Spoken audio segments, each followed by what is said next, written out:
Este é um quadro de leitura do mês, mas que está bastante interrompido. Eu não tenho mais o objetivo de fazer booktuber, mas esses dois livros que eu vou apresentar hoje são muito importantes na construção do canal, uma vez que já trouxemos a autora na sua obra, né, fundante, na sua obra principal. Então, hoje nós trazemos Casa de Alvenaria, da Carolina Maria de Jesus, que foi publicado recentemente nesses dois volumes. O volume 1 é Osasco e o volume 2, Santana.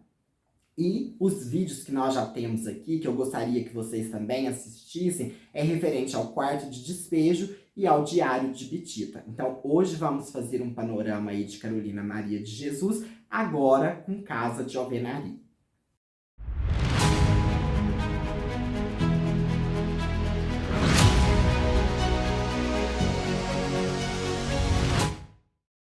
Para quem ainda não conhece Carolina Maria de Jesus, é muito importante buscar ler e conhecer os escritos dessa autora. Uma autora negra que foi alfabetizada ainda na idade jovem ainda, e que morou na favela do Canindé, em São Paulo, num barraco de plástico, né, digamos assim, de material que não era alvenaria, não era concreto, era catadora de lixo, escreveu um diário chamado Quarto de Despejo, Diário de uma Favelada, e que foi, então, se eu não me engano, publicado em 1961, e foi aí a sua obra principal que a galgou como uma autora brasileira, uma autora negra. Apesar dos desvios, dos erros gramaticais e ortográficos da escrita de Carolina Maria de Jesus, é uma escrita totalmente autoral, que marca uma posição literária muito forte, uma construção literária muito forte, que não era um diário simplesmente de cunho pessoal, mas era um diário que mostrava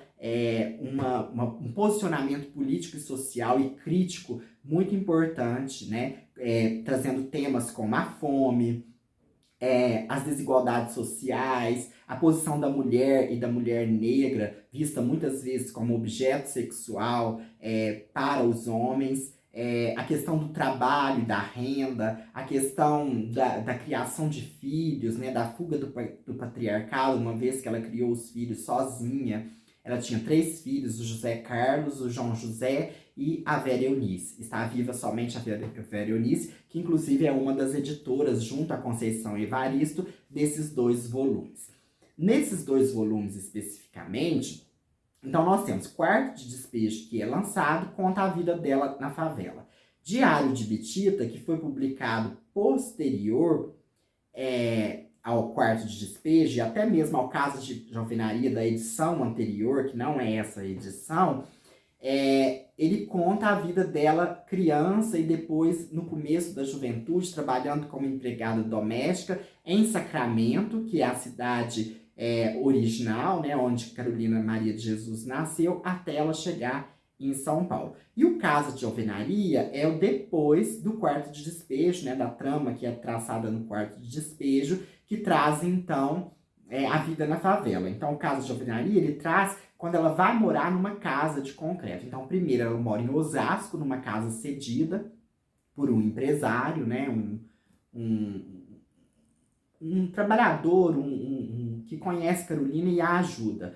Depois ela compra uma casa em Santana, e é onde ela vai morar com os filhos, né? E é muito engraçado porque a casa, assim que ela comprou, tinha alguns inquilinos que não queriam sair da casa, e ela até mudou com eles lá ainda. Aí a casa apresenta muitas pulgas, está muito suja, e ela se arrepende, não tem aquele humor da Carolina Maria, humor ácido, né? Aquele humor às vezes nervoso, afrontoso que ela apresenta ali com raiva, né? Por que eu fui comprar essa casa? Eu fiz um mau negócio. Quando eu tava na favela era melhor.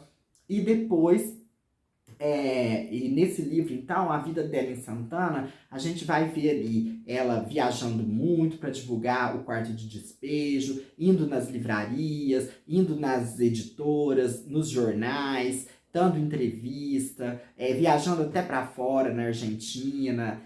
E é uma Carolina Maria de Jesus que até então eu não conhecia, mas que é muito importante a gente conhecer essa face da literatura negra.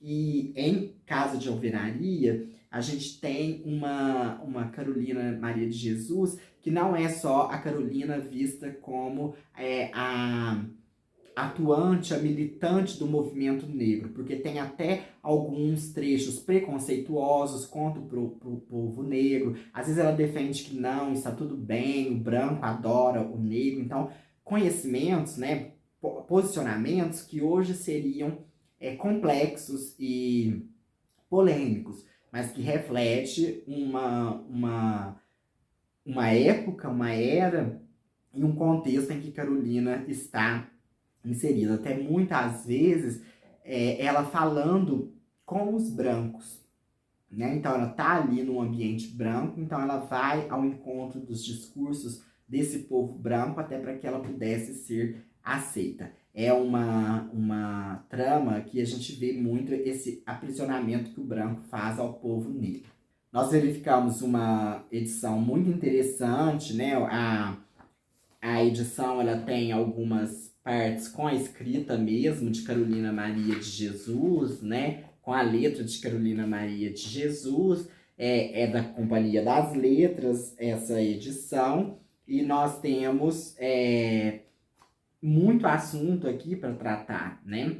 Nós vemos épocas de governo, como o governo do Jânio Quadros, nessa época em que está. Nós vemos, né, então, os anos retratados aqui, 1960, 1961, 62, 63, e a gente está aí prestes a incitar, né, a formatar a ditadura militar no Brasil. Então a gente vê esse momento aí conflituoso do Brasil e a Carolina, uma escritora negra com um posicionamento marcado pela ideologia que ela está inscrita, um discurso muito forte que historiciza, né? Então precisamos ler Carolina para também conhecer uma história do Brasil contada pelo povo negro.